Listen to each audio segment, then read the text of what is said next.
Hey, Ken. Dominic, how are you? I'm great. I am great. How are you? Big smile on your face today. I'm dynamite. Thanks for asking. I have a feeling that smile is always on your face.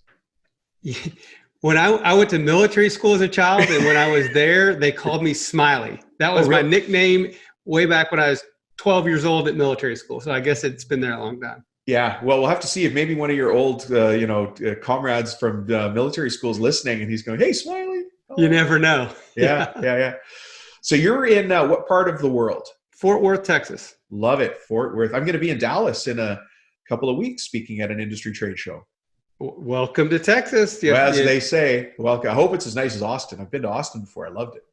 Uh, Dallas is great. Fort Worth, if you make it onto the Fort Worth side of things, is just incredible. And if you have any time to visit downtown Fort Worth, it's super cool place. Yeah. And I know Fort Worth is different than Dallas, but I'm going to be in Texas. So to me, that's exotic. Bring your boots. Bring your boots. Yeah. Hey, Ken, thanks for joining us on the Profit Tool Belt show. But people listening are thinking, well, who's Ken Wimberly and what the heck is he doing on the show? So why don't I ask you, Ken, who the heck are you? And what are you doing on this show? Great question. Who am I?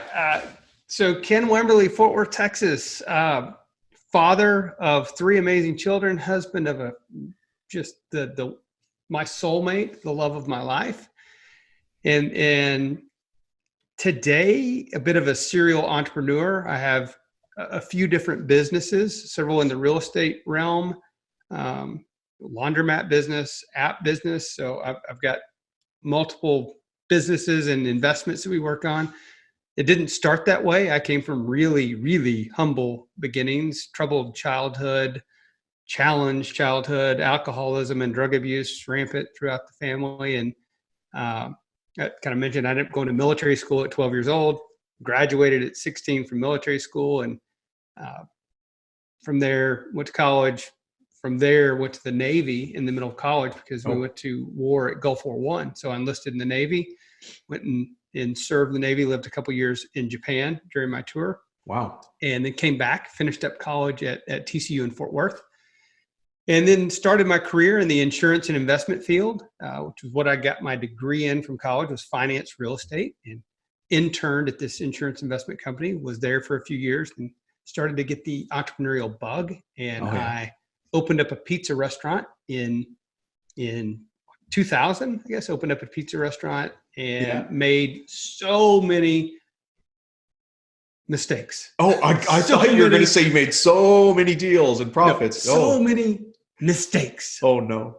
Many driven from hubris, thinking I had it all figured out. And I was not incredibly, I don't want to say that I wasn't open-minded, but I thought I thought I naturally knew it and kind of had it figured Oh, out.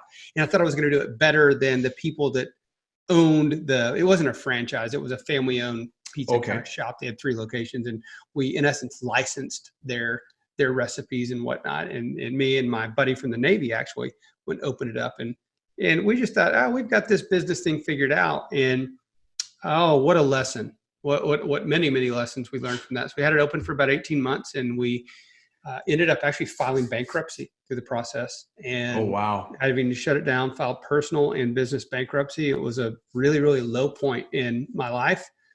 From there, stayed in the restaurant business for about a year as a GM, and then made my way to the real estate business in 2002 and started in real estate brokerage. And after a number of years of brokerage, I started putting together some deals on my own and Hmm. started putting together some land investments, and then eventually some office and retail investments, and then got into some other business lines, and kind of brought us all the way to where we are today. So you're a done good story. I'm trying to do good. I'm trying to make up for a bunch of years of being a Yahoo as a younger child. So Well, it sounds like you have. I mean, I met you because I heard you on another podcast and I really liked what you had to say. And the reason I invited you here is because the trades owners, and that this show is 100% owners of construction businesses, yeah, 100%. And what I see too often is guys renting or leasing their space. Sorry, I said guys, business owners leasing and renting their space. And in my mind, burning money because they're not owning their space. And yes, I'm not going to give away what I heard from you, but you had some great insights into the real how-to, not the flashy, come buy my course kind of stuff. Like you're the real deal guy who says, well, if you want to buy real estate, this is how you get started. And you were just so genuine. And now I've met you and you are genuine. So that's the question I want to put to you on behalf of my listeners. How do they go buy their office, their building, their land, whatever, and stop just burning money paying leases and rents? Yeah, as a small business owner, it's a wonderful opportunity to buy your real estate and start creating some cash flow. Now, just buying the real estate is not necessarily cash flow, but you're building equity buying real estate. However, there's an opportunity to buy real estate. Let's say you operate in 5,000 square feet of space. You've got a little office and shop. You need about 5,000 square feet of space. Well, you can go buy a building with 10,000 square feet of space. You can occupy half of that, or 51%, and you can even qualify for an SBA loan if you're in 51% of the building. Lease out the balance of it, and then you can potentially have little or no rental payment or mortgage payment, because you've got your tenant or tenants paying for that mortgage payment. It's a beautiful thing and such an opportunity for a small business owner. Yeah, I think I know that shift in thinking is why people listen to shows like this and the show that I heard you on. I took somebody through this process many years ago. He's actually a chiropractor, believe it or not. Okay. Here I am talking to business owners of construction businesses, and they might be surprised that I work with a chiropractor, but I work with business owners. And many years ago, I happened to work with a chiro, and he was worried about his lease, and his lease was coming up. And so I said, hey, have you ever thought about asking the owner of the business, of the building, if he wants to sell? So he did. He ended up buying the building. And the takeaway from that whole story is he was paying less in rent because he had 7 other tenants paying the mortgage, and his actual rent, because he was still contributing, went down, but he owned the building. So my former chiropractor, I have a chiropractor now over in Fort Worth. Hey, it's not my client, is it? I don't know. So my chiropractor now in Fort Worth owns his building, and it's a multi-tenant building. My former chiropractor owned a building, and he had 3 tenants in his. He took the back of the building with no visibility. He didn't need visibility. He's like, I've got a sign up front, and I just drive him to the back.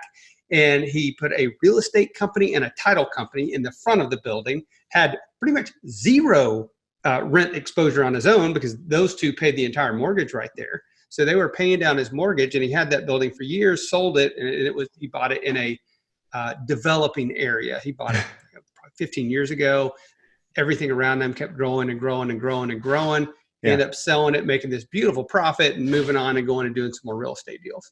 Yeah. So, I love hearing those stories, and they happen. It's not magic. It's just strategy. It's just, well, I'll let you say it. How do we get started on this? How do we get people thinking different and then taking the small steps to do? First step is what people are doing is listening to your podcast and educating themselves. I can't tell you how many things I've learned or how many ideas I've been exposed to from listening to podcasts, but specifically into how do I get into potentially owning my building or figuring that out. I think one of the first steps is going and visiting with a lender. So start a relationship with a banker.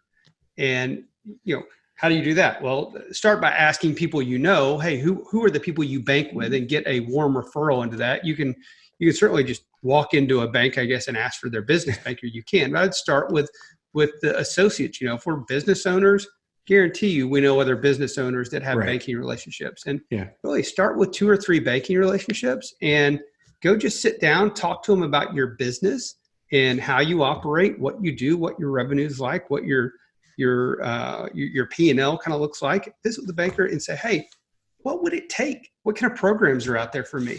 Depending on what kind of business owner you are, there are different programs. Like certainly for some doctors, there are like no down payment programs for some doctors right now. Yeah, they throw money at doctors. But for the rest of us that are not doctors and we're working in different industries, there are still some really attractive programs, including I mentioned the SBA, which is a Small Business Administration loan. It's technically the SBA guarantees a loan and reduce the risk for a bank is what they do. And because of that reduced risk, you can get an SBA loan and put maybe as little as 10% down on something on the value of the building. on the value of the building, put as Building and little as land. 10% down. Whereas, a traditional loan might be between 20 and 30% down that you need to bring to the table. Well, that's a big difference. SBA, 10% only. And then you get in there and they have really favorable terms on those SBA loans. So step one, I think, would be go talk to a lender and just start visiting with that. From there, have your reticular activating system, your RAS. You know about the RAS? Oh, I do. And so have that RAS up. So when you're driving around and you start to see buildings, go, that might work. That might work. There are some places you can look online. There's a website called LoopNet. Yep. One place that folks can look online. There's one called Crexi, CREXI. Another website you can go look up buildings online, or you can go look for what's for sale in your market, or any market right there. You can go look. And so start paying attention and looking. Another is establish a relationship with some real estate brokers in your market. Right. And let them know. Say, hey, I'm a small business owner. I'm leasing right now. I'd like to buy my own building. Again, once you've talked to the banker, you'll know more about what your budget is right there. Say, hey, I can buy a $500,000 building. I can buy $1 million building, whatever it is. So this is kind of my overall budget. Say, would you start sending me some things so that I can look at? A lot of real estate brokers would be happy to do that right there. Yeah. So it's, I think what I've learned, and I'm a newbie to real estate, but what I've learned is that there's always stories behind every deal. Big time. You're not buying a shirt off the rack when you're buying real estate. There's always a story. There's some reason. And so, and I'll just put a situation in front of you that I've seen before and comment on it or ignore it, whatever. Sure. But sometimes there's already a building with 3 tenants in it. And one tenant that owns the building wants to move or sell because of normal human reasons. Not uncommon at all for exactly what you said. Yeah. And then you can buy the building. It's already got 2 tenants and the math tenants already in place. Yeah. Tenants in place. That's what tenants in place. So it's not like you get an empty shell and now you've got to freak out trying to fill it. You've got tenants there already. That is not an uncommon situation at all. Or to just take it one step removed from that, say it's not even the owner, an occupant that owns the building that's leaving, but there could be a building that an investor owns and that has a couple of tenants in it, but it's maybe missing 2 or 3 tenants in there. And the investor's like, look, I haven't spent enough time on this. I don't really have the time to fool with it. I just want to move through it right now. And you come across an opportunity. And then maybe you're going to take up a couple of those 3 vacant spaces right there. And then there's only 1 small vacancy left and you're off to the races. Yeah. I'm always surprised at how many people use premium space for storage. I meet so many contractors and these are the ones who own their space. And I'm like, what's behind that wall? And they're like, oh yeah, some guy's got his motorhome store back there. I'm like, that's it? Like that's premium pricing.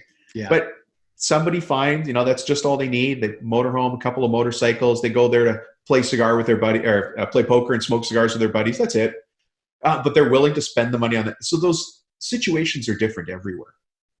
There are a lot. And like when your RAS is up, when you're listening and you're looking and starting to see things, you'll start to come across opportunities. And it really makes sense to start to look early. Even if you have no intention right now, you're thinking about it, you're listening to this podcast, say, this is something I ought to do. So do a few of those things. You can look even before you talk to your banker and start looking at things. But the great thing about talking with a lender is then hey, I'm actually qualified for this. I know. Or the lender may tell you, hey, your credit's a train wreck right now, but here's some steps we need to go. I mean, that's reality for some people. It can be a challenge. Sure. And so, but if we don't know, we don't know. Ignorance is not always bliss. In fact, and a lot of times it's not. So it makes sense to at least understand what your financial picture is right there so that you can know what is possible. So a couple people, the ones that are listening to this show while they're walking their dogs, scratching their heads right now. Because we've mentioned RAS a couple times. And that's not normal. Again, I think one of the reasons that people listen to shows like this is because I have guests like you that you talk the language of success. It's a real thing. The language of success is a real thing. And those of you listening, I'll challenge you to say, do you hear different language on this show than you hear when you're having coffee with your friends? And that's no knock against you or your friends. It's just we talk differently. People geared for success just see the world in a different way. So this Raz is something I know. And Ken, you and I have never met face to face. You're in Texas, I'm in Canada, but we don't both know the same word. Can you tell us about Raz from your perspective? I think of it as your radar, right? It's the radar. You start to your reticular activation system. It will, right? So we have 5 senses, and maybe we have more. And that's what I think of the Raz is that 6th sense. It's all of the sudden when you start think about it when you go and buy that new car. That's the easy example. So. Oh wow, I really wanted it. So I bought an Acura TL, and a beautiful white Acura TL, and it's got all the bells and whistles on it. And I bought that thing, and damn it, if I didn't start seeing white Acura TLs everywhere, and I noticed them everywhere. And there's no more on the road right now. It's that's my Raz. Now it's something that I'm really paying attention to, and I naturally see them all over. The signals. You're seeing the signals that repeat in your mind. That thing, right? And so we could set the Raz for negative things or positive things. And you mentioned just a minute ago the conversations that you have around certain people, and that's really important. This is a little bit of a tangent, but it's one's peer group and the people that you spend your time with, and the things that you talk about with those people can really have a massive effect in your life. And if you're spending your time hanging out with the people that just want to talk about, drinking beer on the weekend and, going and shooting pool, and nothing wrong with any of those things, but if this is their whole life and this is what they want to do, that's not maybe the peer group that's going to get you to where you might want to get. If your goal is to say, I want to follow the Kiyosaki plan and get out of the rat race. I want to create some income. I want to one day not have to work so hard to produce all of this income and have some income coming into me that I worked for in the past. I don't have to work for anymore. You need to surround yourself with folks that are thinking that kind of way and speaking that kind of language and taking those kind of actions. Yeah. That is an excellent point. That's a bonus insight that you've given us. And really to your point, I think that's why people listen to shows like this, because, we're an echo chamber of success. Yeah. And there's echo chambers of not success out there as well. I'm so glad you mentioned Kiyosaki. I would have to say that I don't reference the book enough, but his book, Rich Dad, Poor Dad, is really one of the best out there. Maybe because for me, it's more of a personal improvement than a business improvement, and I deal with business improvement. But for people listening, actually, Ken, do you know enough about the book to give it a 2-minute? Oh, sure. I read that. That was one of the first books I read on investing and creating passive income through either real estate or businesses or investment income. It kind of hits all three. It does, right there. But is the book a parable or is it real? Who knows? Who cares? It's a good story. And who cares? But it's a phenomenal story of a juxtaposition of a typical parental upbringing, which was his poor dad, who wasn't financially poor, but he was kind of a working man and an educator in there, and kind of taught Robert to grow up, go to school, go to college, make good grades, and go to work in the system and earn a salary. And then his rich dad, which was his friend's father, was just this entrepreneur, a guy that owned businesses, that invested in real estate, that invested in assets that were producing income. And Robert said, I like that side of the equation a whole lot better. Yeah. And Kiyosaki's gone on to create a pretty impressive empire on his own. Yeah, it's a great book. For those of you listening, if you go buy it in the bookstore, it's purple and black. It sticks out on the shelf really well. It's called Rich Dad, Poor Dad. And actually, Ken, you just reminded me, the chiropractor I was talking about who bought his building and had the 7 other tenants in place. This is years ago, but I had him go buy the book. And I remember him coming back to me at a coaching meeting like the next week. And he goes, Dom, I couldn't find the book. I'm like, what do you mean? It's a popular book. It's everywhere. You could buy it at the airport. You could buy it at the strip mall bookstore. You can buy it everywhere, right? Yeah. And I go, what do you mean? He goes, yeah, I went up to the girl and I said, can you find me Rich Dad, Poor Dad? Thought, oh no, I must have been sloppy when I was pronouncing it. Looking for Rich Dad, Poor Dad. So for those of you listening, I'm going to speak into the microphone. Rich Dad, Poor Dad. Yes. Yeah, make sure you buy the right book. Good to clarify. Good to clarify. Yeah, that really is one of those important books, and it's so simply written that it helps you understand, helped me to understand the simplicity of those things. I've actually gone on to do some of those now. He talks about investing in paper. I did that when I owned the franchise and I became a franchisor, and a little bit with real estate. I'm nowhere near you, but those are the things that I've been able to do. I read it. I took somewhat immediate action. I bought my first rental house after reading that book. But my mistake was I didn't continue buying more. I actually had two, and both of my tenants were such pains in the butt that I really thought, oh no, I don't want to keep buying more. The tenants are a pain in the butt here. I ended up selling those houses, and I got out of the investment business for a little while. And it was years later when I finally started cranking up and ramping up my investment business. Yeah. I learned about management companies and third-party management and not. Oh, it's so worth it, isn't it? Yes, it's sir. so worth it. That's their job. Takes the emotion straight out of it. Now you own a brokerage, which means you own the real estate firm, right? Yes, we have a Keller Williams franchise in Abilene, Texas. We have that. Then we have a brokerage practice, like we do real estate brokerage as well. I was going to ask if you know any done good stories from somebody you've been dealing with for years, a guy who started and maybe he's a plumber, he's a trades guy of some sort, and you've seen him go through his transition over the years. Do you have any stories like that you can share? I mean, I'll give you one example is my partner in the laundromat business. He was cutting lawns is what he was doing. He was landscaping and trying to build his landscaping business. And he kind of cold called, if you will, on a guy that had this big, beautiful palatial house. He's like, whoa, if I could get that exactly kind of job, where you go. Yeah. That'd be awesome if I could go get that job. And he went and knocked on the guy's door and kind of pitched his services. And the guy didn't hire him. However, he got in a dialogue with the guy. So, what do you do? He's got this big, beautiful house. He asked me, what do you do? So, well, for my day job, he said, I'm an attorney. He said, but, my wealth is built through real estate.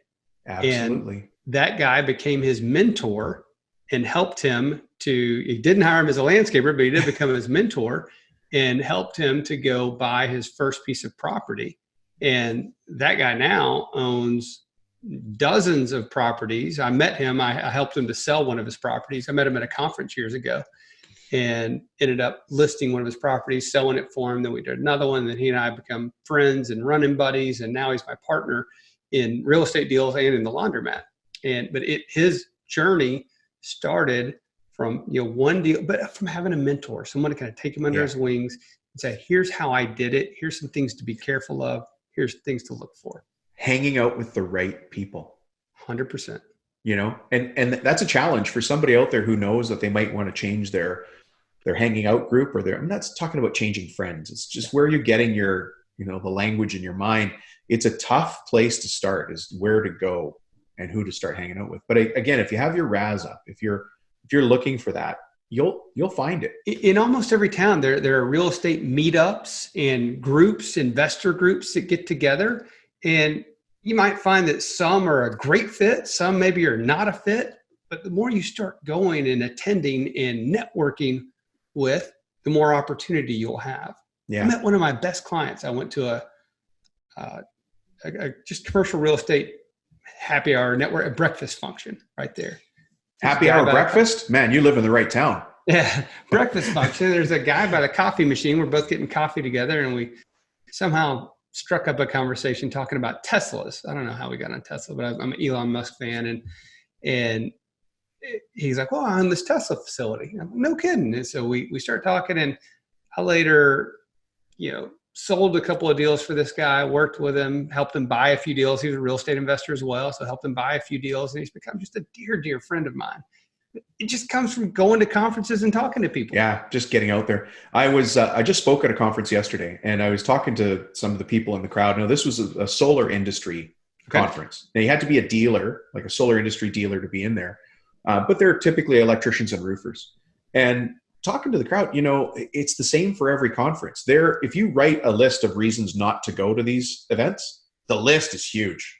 You can list the money, the time away from the office. I need the list on the left side of the page for reasons not to go is very big. And the reasons on the right are very small.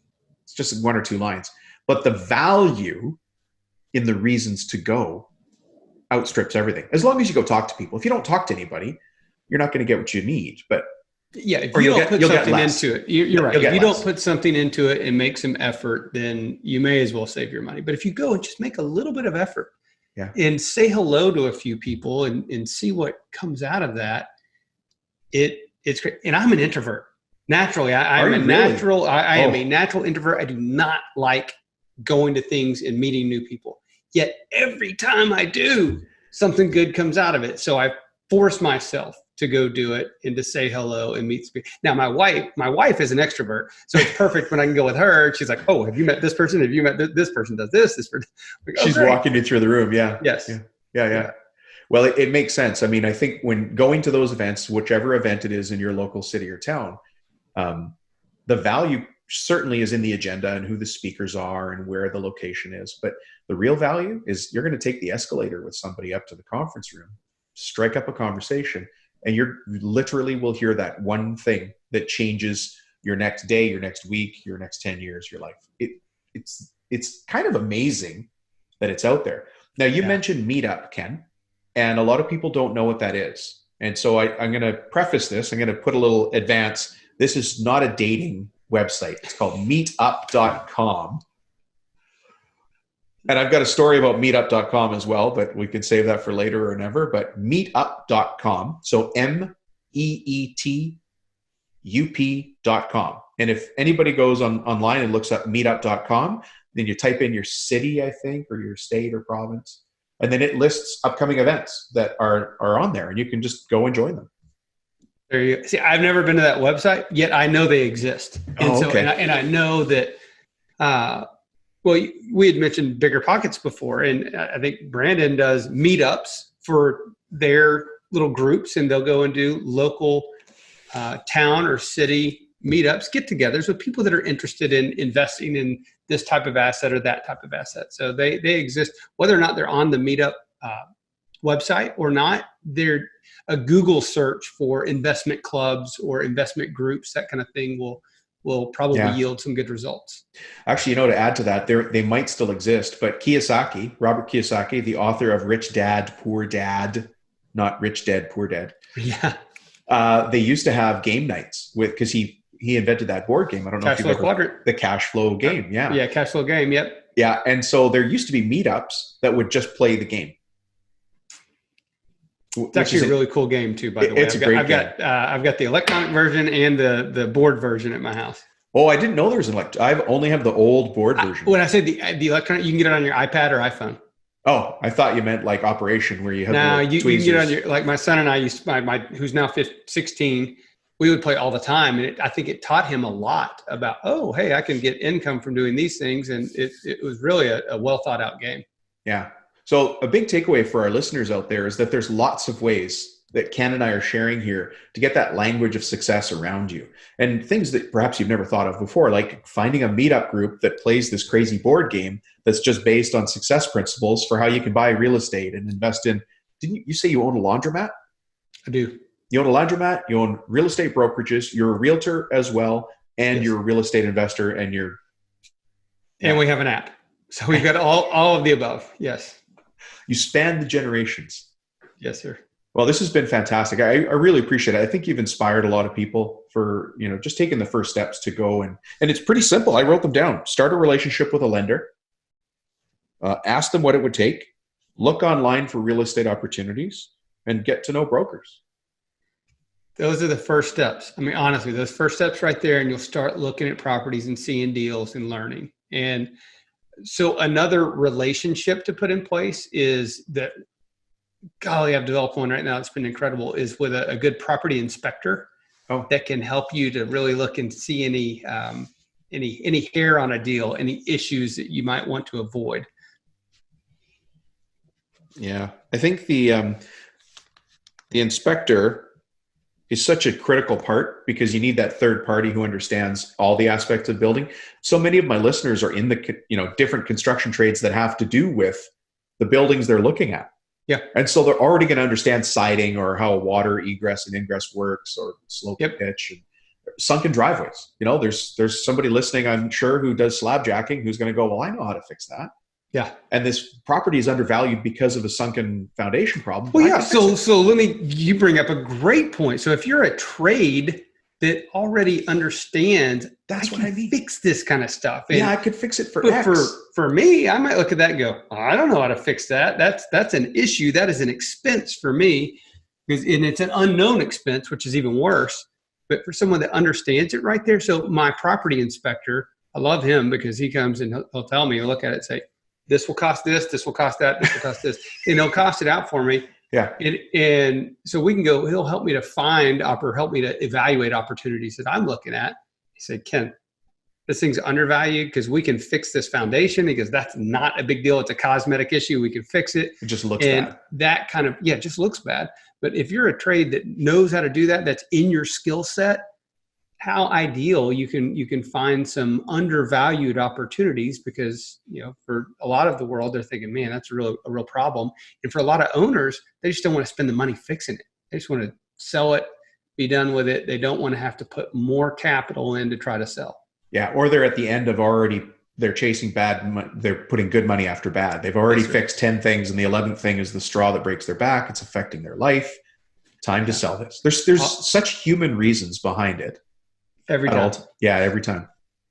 Well, I appreciate it so much. Now, you've shared a bunch of great things with us, but you also mentioned Legacy of Love earlier. Yep. But that's the app? That's our app. Well, tell us about that before we wind things down. What's the Legacy of Love? Well, I mentioned at the beginning, we talked about who is Ken, and my primary role is that of husband and father. And I now have a 17-year-old daughter. My son is almost 16, and my youngest son is 4. And when my 17-year-old daughter, her name is Grace, when Grace was 1, I made a commitment to start journaling to her. And I kind of thought, how can I do this and make it livable? And I thought, do I do it on pen and paper, or do I do it electronically somehow? And I made the decision to do it electronically just because I could type faster than I can write freehand journaling. And so I started many, that was 2003. I started journaling to her in a Word document.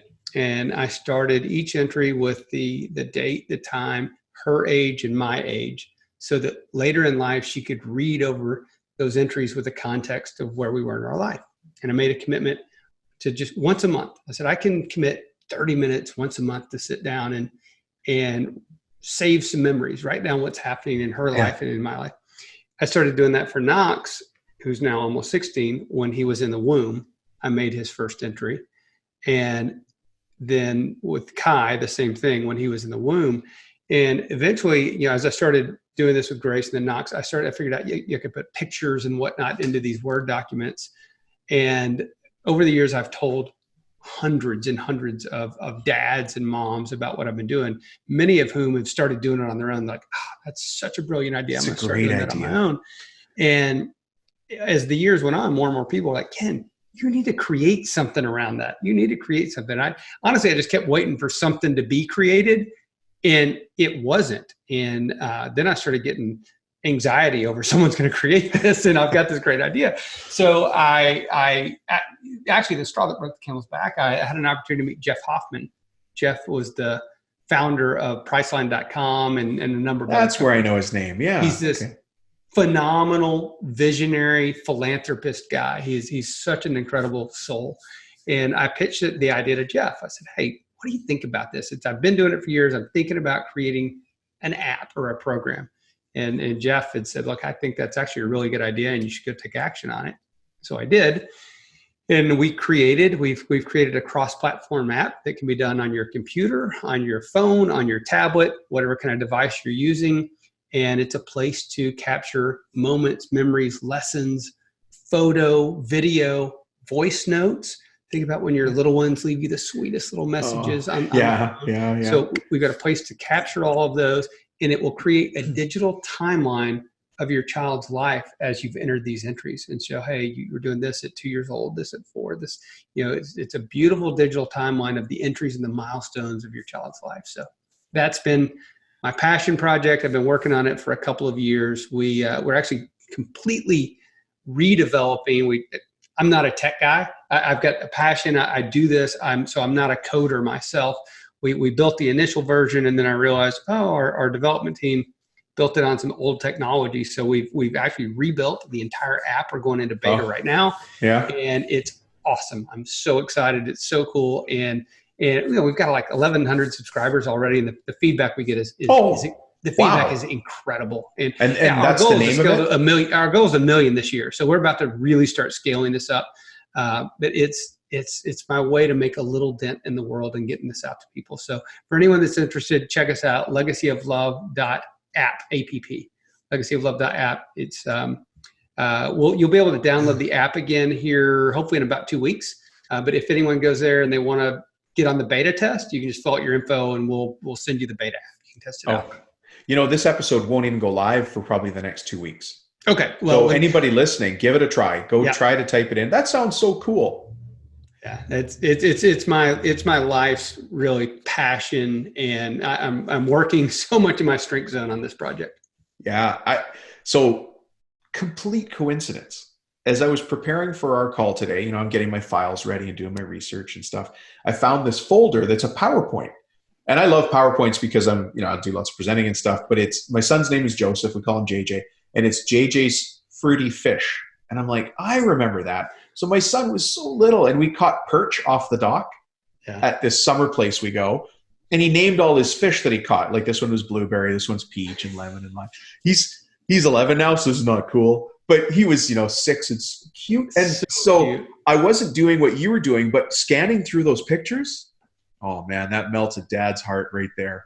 It is magical. I've gone through a lot of my old entries and reread. Now I've got hundreds of them now, but I've gone through and reread them, and it is heartwarming. Some are heartbreaking. I've written about challenging times in our life, but it's so awesome to just be able to go back and look at the evolution that we've made and the things I talked about. Because I've talked about all my business successes and failures and all that stuff. And my challenges here's how I think it's so important, how I've used this project. There are many times a decision you make as a father or a mom that your children don't agree with. And you're making the best decision you can because you have this framework that you're working with and this objective you're trying to accomplish. And so I've used the journals often to go in and really outline my logic behind this decision. And I'll usually tell my kids, hey, here's why we're doing it. Because I grew up in a world of because I said so and that's the way it is. And I didn't like that. I didn't like being told that. So I've never told my kids either of those phrases. I've told them how it is, but even if I tell them how or why it is, or sometimes you just read or fuming and they don't. So I've used it to slow down and say, and look, sometimes, especially now I've got a 17-year-old, 16-year-old, I'm doing the best I can to make the right decisions. And I don't know if they're the perfect right decisions. Dude, I call this whole parenting thing a grand experiment. It is such an experiment. And so I'll write down sometimes, hey, here's why I made that decision. And I know you're pissed off at me right now, but I want you to understand this is why I made it. And this is what I hope the outcome is, when we get down the road. Yeah. So my hope is one day when they read these, and they've never read any of these entries. It's going to be my gift to them at high school graduation. It'll be 18 years of your life through my eyes. And my hope is that they will read those with, a different context in their life, when they're maybe parents on their own and go, wow, okay, I see where Dad was coming from. So. Anyway, that's why you wouldn't let me go to Becky's birthday. I never would have known, and those are the things that And what I've thought about is what if I leave here today, someone runs a red light, and my time is gone. And in that situation, they would have these years and years of, in essence, love notes from me to them. And that's truly my legacy that I pass on to them. That is the coolest thing I've heard in a very long time. Thank you. Ken, I'm so glad I had you on the show. I'm honored to be. I'm thankful you reached out. I'm proud to be a guest and proud to know you. Awesome. Well, Ken, thank you so much. I really enjoyed having you here, and I hope people listened with, you had all that in your heart about go get real estate. Hang out with some other people who have some other perspectives, and then think about the legacy you're leaving with your kids. Those are the three things I got from today's call. Yeah. All right. Ken, thank you so much for being on the show. Thanks, Dominic. Appreciate it. Talk to you again. Okay. Bye-bye.